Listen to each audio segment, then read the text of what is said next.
नमस्कार, आप देख रहे हैं इंडिया न्यूज हरियाणा में। आपके साथ अरण्युम जहान शेख। बुलेटिन की शुरुआत फटाफट अंदाज में। भूपेंद्र सिंह हुड्डा ने बयान दिया है कि सरकार ने किसान आंदोलन में मुक्त किसानों के परिवारों को मुआवजा ना दिया और किसानों पर दर्ज केस वापस लेकर वादाखिलाफी की है, जिसको लेकर प्रदेश के गृह मंत्री अनिल विज ने हुड्डा पर झूठ की राजनीति करने का आरोप भी लगाया। अनिल विज ने केजरीवाल पर निशाना साधते हुए कहा कि केजरीवाल रोजाना कोई नई नौटंकी करते हैं। आज दिल्ली में केजरीवाल की सरकार से हर आदमी परेशान है। विज ने केजरीवाल पर तंज कसते हुए कहा कि केजरीवाल अच्छे एडवाइजर जरूर है, काम करे ना करे लेकिन प्रचार खूब करते हैं। दुष्यंत चौटाला ने चरखी दादरी के रेस्ट हाउस में 45 करोड़ रुपए की परियोजनाओं का लोकार्पण और शिलान्यास किया है और अधिकारियों की मीटिंग भी ली। दुष्यंत चौटाला के साथ बारडा विधायक नैना चौटाला, पूर्व मंत्री सत्यपाल सांगवान और housing board chairman Rajdeep Phogat भी मौजूद रहे।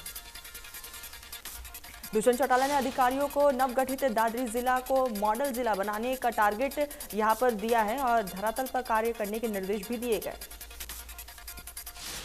दुष्यंत चौटाला ने कहा कि हरियाणा में इंडस्ट्रीज को बढ़ावा देने और युवाओं को नौकरी उपलब्ध कराने को लेकर गठबंधन सरकार लगातार कार्य कर रही है।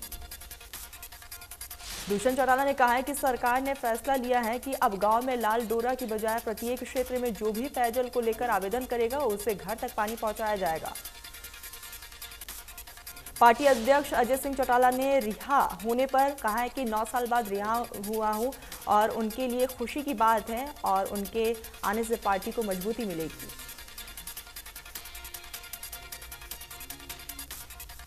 जेजेपी के राष्ट्रीय अध्यक्ष अजय चौटाला जेल से सजा पूरी होने के बाद भवानीखेड़ा के गांव मुढ़ाल पहुंचे, जहां जेजेपी कार्यकर्ताओं और समर्थकों ने उनका भव्य स्वागत किया। अजय चौटाला ने कहा है कि 9 साल बाद जेल में रिहा होने पर कार्यकर्ताओं सहित तो उनको भी काफी ज्यादा खुशी है। उन्होंने बिना किसी मतलब के 9 साल तक जेल में बिताए।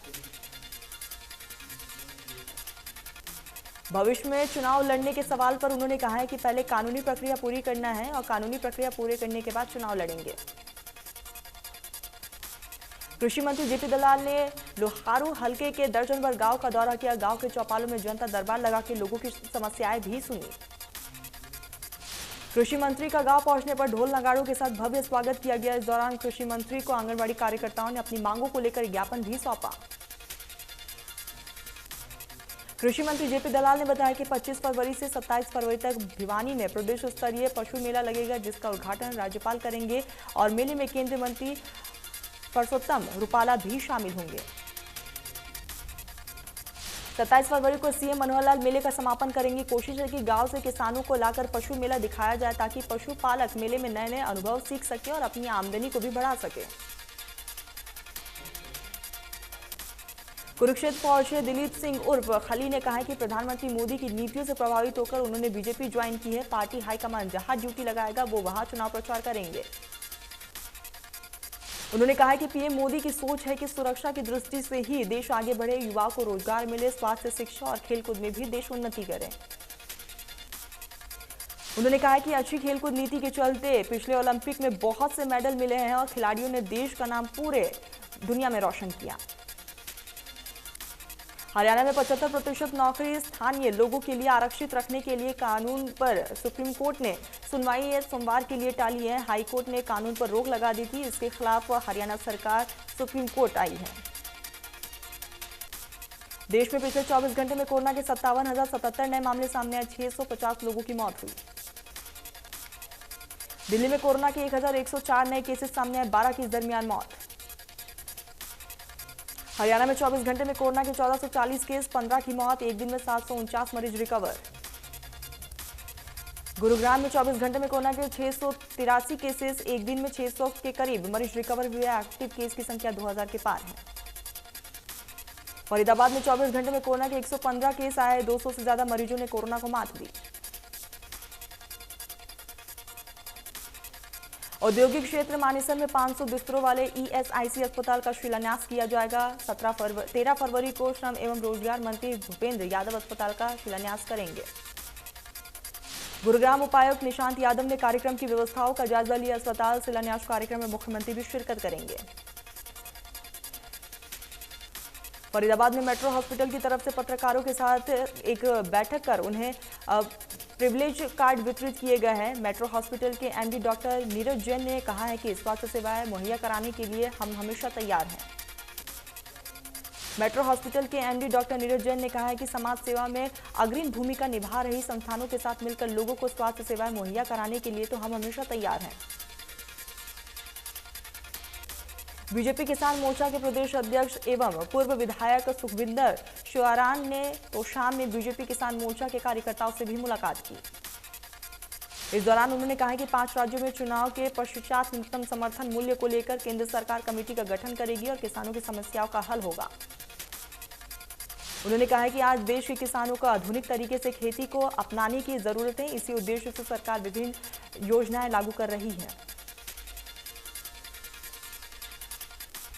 चेयरमैन और जिला सत्र न्यायाधीश रमेश चंद्र डिमरी के निर्देश अनुसार प्राधिकरण के सचिव एवं मुख्य न्यायिक दंडाधिकारी हिमांशु सिंह के मार्गदर्शन में जागरूकता अभियान भी चलाया गया। पीएलबी सक्षम युवाओं से स्थानीय लघु सचिवालय परिसर में हेल्प डेस्क लगाकर नागरिकों को निःशुल्क कानून सहायता एवं राष्ट्रीय लोक अदालत के बारे में विस्तार से जानकारी दी गई। झज्जर में अपनी विभिन्न मांगों को लेकर शुक्रवार को वन कर्मियों ने जिला मुख्यालय पर धरना दिया और डीएफओ के खिलाफ नारेबाजी भी की है। वन कर्मियों का धरना 14 सूत्री मांगों को लेकर पूरे दिन जारी रहा। 14 सूत्री मांगों को लेकर वन मजदूरों के बंद किए गए मॉस्ट्रोल को शुरू किया जाने, 2 साल का एरिया तुरंत देने और मजदूरों का यहां पर पहचान पत्र बनाए जाने की भी मांग प्रमुख रूप से शामिल है। धरना दे रहे मजदूर कर्मचारी नेता ने बताया है कि इन 14 सूत्री मांगों को पूरा किए जाने को लेकर पिछले दिनों चंडीगढ़ में भी एक मांग पत्र सौंपा था, लेकिन आज तक इस पर कोई भी सुनवाई नहीं हुई। सोनीपत में अधीक्षण अभियंता पीडब्ल्यूडी कार्यालय पर ग्रामीणों ने विरोध प्रदर्शन किया। रोड के बदतर हालत को लेकर अधिकारियों को यहां पर जगाने के लिए ढोल बजाया। आंगनबाड़ी कार्यकर्ताओं ने अपने प्रदर्शन के 66वें दिन सरकार के पारंपरिक हरियाणवी परिधान में ट्रैक्टर पर चढ़कर यहां पर प्रदर्शन किया। वही आप नेता नवीन जयहिंद ने भी आंगनबाड़ी कार्यकर्ताओं को समर्थन दिया और कहा है कि आंगनबाड़ी कार्यकर्ताओं की मांगे पूरी हो जाने तक उनके साथ हैं। इंद्री में आंगनबाड़ी वर्कर्स और हेल्पर्स यूनियन की हड़ताल 66वें दिन भी जारी रहा। सैकड़ों की संख्या में महिलाओं ने इंद्री हल्दर पार्क में एकत्रित होकर नारेबाजी की। इसके बाद सभी महिलाएं सीडीपीओ कार्यालय में पहुंचकर उनके कार्यालय का घेराव भी किया। सीडीपीओ की अनुपस्थिति में सुपरवाइजर को अपनी मांगों का ज्ञापन भी सौंपा। घरोंडा में आंगनबाड़ी वर्कर और हेल्परों ने सीडीपीओ कार्यालय के सामने प्रदर्शन किया। वही सरकार और अपने ही विभाग के अधिकारियों के खिलाफ नारेबाजी भी की।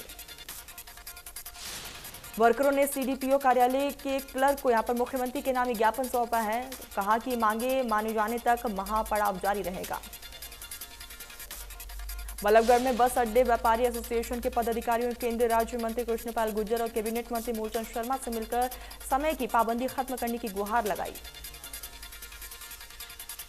व्यापारियों की मांग है कि जब सभी स्कूल खोल दिए गए हैं और कोरोना के मामले भी घट गए हैं तो फिर बाजारों से भी समय की पाबंदी हटा देनी चाहिए। प्रदेश में हर साल अस्थायी मान्यता लेकर चलने आने वाले स्कूलों के लिए भी शिक्षा विभाग ने अब स्थायी मान्यता देना अनिवार्य कर दिया है। अस्थायी मान्यता प्राप्त स्कूलों को स्थायी मान्यता के लिए 31 मार्च तक आवेदन करना होगा। तय तिथि के आवेदन नहीं करने वाले स्कूलों को बंद किया जा सकता है। रेवाड़ी के विभिन्न चौराहों पर करीब 6 साल पहले 50 लाख की लागत से यातायात को सुचारू करने के लिए ट्रैफिक लाइट्स लगाई गई थी, लेकिन चंद दिनों में ही वो खराब हो गई। फिर दोबारा लाखों लगाकर लाइट्स लगाई गई है, लेकिन फिर से लाइट्स खराब हो गई है। अब तीसरी बार फिर से लाखों खर्च किया गया, लेकिन एक जागरूक अधिवक्ता ने कोर्ट में अर्जी लगाकर नगर परिषद के अधिकारियों से जवाब मांगा है कि लाखों लगाने के बाद भी ट्रैफिक लाइट्स क्यों काम नहीं करती हैं। सोनीपत में महापुरुषों की प्रतिमा नगर निगम के अनदेखी का शिकार हो रही है और विवेकानंद चौक पर विवेकानंद की प्रतिमा पर लापरवाही के कारण धूल जमा हो चुकी है। सालों बीत जाने के बाद भी दरार नहीं भरी गई है और ना ही मरम्मत करवाया गया है। वहीं नगर निगम लाखों रुपए महापुरुषों से के रखरखाव के लिए खर्च करता है। फरीदाबाद नगर निगम सदन की अंतिम बैठक में निगम सदन के पार्षदों ने भारी मान से यहां पर सदन को अलविदा किया। वही पार्षद भी अधिकारी के साथ यहां पर सम्मान से अभिभूत नजर आए हैं। बैठक के बाद बजट बैठक की आयोजित किया गया है, जिसे सर्वसम्मति से पास किया गया। बैठक शांतिपूर्ण तरीके से संपन्न हुई है और निगम अधिकारियों की ओर से निगम आयुक्त यशपाल यादव, CSMC इंद्रजीत कुल्हेड़िया और संयुक्त यहां पर सभी पार्षदों का फूल और शॉल से स्वागत भी किया गया। कैथल के DC प्रदीप दहिया के तबादले की मांग को लेकर पुंडरी विधायक रणधीर गौलन ने अध्यापक संघ से मिले। उपायुक्त लगातार विवादों में बने रहते हैं, 4 कर्मचारियों का विवाद हो या फिर पत्रकारों का या फिर आम आदमी के साथ बातचीत का मामला हो, हर वक्त उन पर सवालिया निशान खड़े हुए हैं। चिट्टे जैसे घातक नशे का काला कारोबार पंजाब की सीमा के साथ लगातार हरियाणा के गांव में भी धड़ल्ले से फैल रहा है। फतेहाबाद के SP सुरेंद्र सिंह भोरिया नशे के खिलाफ एक्शन मोड में नजर आए। उन्होंने नशा माफियों के खिलाफ विशेष रणनीति तैयार की है। इसको लेकर उन्होंने गांव में पंचायत कर लोगों का यहां पर सहयोग भी मांगा। गांव में 51 लोगों की कमेटी बनाकर रात को ठिकरी पहरा भी देंगे, ताकि गांव में नशा तस्करों को शिकंजा कसा जा सके और पुलिस का भी गाँव वासियों को पूरा सहयोग मिल रहा है। हरियाणा सरकार की योजनाओं और नई तकनीकों के बलबूते प्रदेश में बागवानी क्षेत्र ऐतिहासिक प्रगति कर रहा है। सरकारी योजनाओं से किसान बागवानी की तरफ बढ़ रहे हैं और हाईटेक तकनीकों से किसान को अच्छा मुनाफा भी हो रहा है। प्रदेश के पहले इंडो इजराइल केंद्र पर रंगीन गोभी यानी कि सफेद रंग के साथ पीले और जामुनी रंग की गोभी उगाने का परिणाम भी सफल रहा। रंगीन गोभी का सिर्फ किसानों को अच्छा मुनाफा देगी और बल्कि उपभोक्ताओं के लिए भी सेहतमंद साबित होगी। सफेद गोभी के मुकाबले रंगीन गोभी में ज्यादा पोषक तत्व पाए जाते हैं। अंबाला में लोगों को देर रात नगर निगम और पार्षद की तरफ से बकाया टैक्स का मैसेज प्राप्त होने पर बड़ी संख्या में लोग सुबह निगम कार्यालय पहुंचे। वही निगम अधिकारी का कहना है कि जिसको भी ये मैसेज आया है वो रात भर सो नहीं पाए। फतेहाबाद में रात में लोगों के पास मोबाइल पर डेवलपमेंट टैक्स भरने के मैसेज के बाद लोग सुबह नगर परिषद कार्यालय पहुंचे और हंगामा शुरू किया। लोगों का कहना है कि टैक्स भरने के बावजूद किसी के पास हजारों तो किसी के पास लाखों रुपए तक के मैसेज आए। करनाल में नियमों के खिलाफ 8,161 रजिस्ट्री हुई है। इस फर्जीवाड़ा में 7 तहसीलदार, 1 नायब तहसीलदार, 6 रजिस्ट्री क्लर्क और 23 पटवारी भी शामिल हैं। सरकार ने जांच के बाद इन सभी पर कार्रवाई करने का आदेश दिया है। DC अनीश यादव ने कहा है कि उनके पास आदेश हैं, आदेशों के तहत कार्रवाई अमल पर लाई जाएगी। आशीष यादव ने कहा है कि सभी को चार्जशीट किया गया है, सभी से यहां पर एक्सप्लेनेशन लिया जाएगा, उसके बाद आगे की कोई कार्रवाई की जाएगी। चरखीदादी में किसानों को बम्पर पैदावार की आशा थी, वहीं पिछले दिनों हुई बारिश की वजह से किसानों के फसलों पर पानी फिर चुका है। सरसों की फसल में धौलिया सहित कई रोग आने के कारण मजबूर होकर किसानों ने सरसों की कई एकड़ फसलों को नष्ट किया। किसानों ने सरकार पर यहां पर किसानों के साथ अन्याय करने का आरोप भी लगाया। वहीं कृषि विभाग द्वारा सरसों की फसल पर रोग लगने की शिकायत आने पर विभाग की टीमों ने निरीक्षण कर किसानों के दावों का यहां पर दवा छिड़काव करने की भी सलाह दी है। यमुनानगर में चोरों के हौसले बुलंद है। जिले में आए दिन चोरी जैसी घटनाएं सामने आती रहती। यमुनानगर के थाना जठलाना क्षेत्र में गांव नागल खजूरी स्थित यहां पर बंद पड़ी पुष्पक फैक्ट्री में चोरों ने एक बड़ी वारदात को अंजाम दिया। चोरों ने गांव के एक बंद पड़ी फैक्ट्री में चोरों ने यहां पर हाथ साफ कर 25 लाख रुपए का सामान लेकर मौके से फरार हो गए। वारदात CCTV में कैद। पानीपत के किला थाना क्षेत्र के कॉलोनी से महिला 3 बच्चों के साथ संदिग्ध परिस्थितियों में लापता हो गई है। वही पति ने पुलिस को इसकी शिकायत भी दर्ज कराई। पति ने कहा है कि उसकी सास ने फोन कर उसकी पत्नी को बुलाया था, लेकिन अब वे इनकार कर रही है। व्यक्ति ने कहा है कि उसकी सास उसे तलाक देने और जान से मारने की भी धमकी दे रही है। फतेहाबाद के नहर कॉलोनी में 25 साल की युवती ने फांसी लगाकर आत्महत्या कर ली है। मरने से पहले दीवार पर सुसाइड नोट लिखकर मेरी मौत की जिम्मेदार मैं खुद हूं। मौके पर परिजनों ने पुलिस को इसकी सूचना दी। पुलिस ने शव को कब्जे में लेकर पोस्टमार्टम के लिए भेजा। आगे की तफ्तीश जारी है। पलवल में होडल थाना इलाके में दहेज की मांग पूरी नहीं होने पर ससुराल वालों ने 28 वर्षीय विवाहिता की हत्या कर दी। पुलिस ने मृतक के भाई की शिकायत पर पति सहित 6 नामजद के खिलाफ केस दर्ज किया। सुहाना पलवल मार्ग पर 3 दिन पहले घर से गायब हुए युवक का शव गंदे नाले में बरामद हुआ है। बताया जा रहा है कि 2 दिन से युवक घर से गायब था। युवक की मौत के कारणों का खुलासा नहीं हो सका है। पुलिस ने शव को कब्जे में लेकर पोस्टमार्टम के लिए भेजा। आगे की तफ्तीश जारी है। भिवानी में डीसी कॉलोनी में रोजगार कार्यालय के सामने कोलकाता फ्लावर डेकोरेशन के गोदाम में भीषण आग लग गई। वही गोदाम में लगभग 20 से 25 लाख रुपए का नुकसान हुआ है। फिलहाल मामले की तफ्तीश जारी है। कुरुक्षेत्र पुलिस ने 3 चोरों को काबू कर 24 लाख की नकदी और जेवरात चोरी करने का खुलासा किया है। 15 लाख रुपए की नकदी और जेवरात भी बरामद की है। ये तीनों चोर बड़े ही शातिराना अंदाज में चोरी की घटना को अंजाम दिया है। आरोपियों के खिलाफ पहले भी कई मामले दर्ज हैं। पलवल में बर्तन की दुकान में नौकरी करने वाले एक युवक ने दुकान से लाखों रुपए के चोरी किए गए बर्तनों के साथ पुलिस ने गिरफ्तार किया। पुलिस ने आरोपी के घर से चोरी किए गए करीब 3 लाख रुपए के बर्तन भी बरामद किए।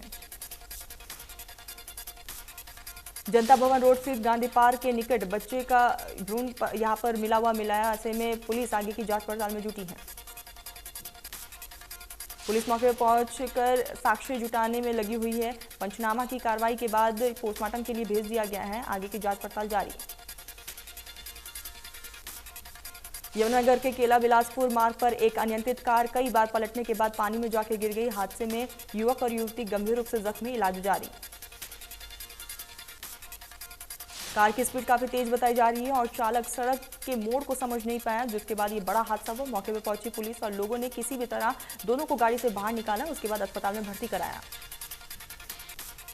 मौसम विभाग के मुताबिक दिल्ली और यूपी में अगले 5 दिनों के दौरान रात या सुबह के समय अलग अलग इलाकों में घने कोहरे की स्थिति बन सकती है। वहीं दिल्ली से सटे राज्यों पंजाब, हरियाणा समेत पश्चिमी यूपी में भी हल्की बारिश की संभावना। उत्तर भारत के कई राज्यों में पिछले 2 से 3 दिनों में लोगों को यहां पर मौसम से राहत मिली थी। वहीं मौसम विभाग का अनुमान है कि झारखंड और बिहार में एक बार फिर से बारिश हो सकती है। लगातार 3 दिनों के शानदार उछाल के बाद भारतीय शेयर बाजार की तेजी पर ब्रेक लग चुका है। सेंसेक्स 58,000 अंकों के नीचे आकर फिसला। वहीं निफ्टी में 300 अंकों की गिरावट। कर्नाटक हिजाब विवाद एक बार फिर से सुप्रीम कोर्ट पहुंचा। याचिकाकर्ता ने कर्नाटक हाईकोर्ट के अंतरिम आदेश के खिलाफ सुप्रीम कोर्ट में याचिका दायर की। कर्नाटक सरकार ने राज्य में कर्नाटक एजुकेशन एक्ट 1983 के तहत धारा 133 लागू कर दी है। इस वजह से अब सभी स्कूल कॉलेज में यूनिफॉर्म्स को अनिवार्य कर दिया गया।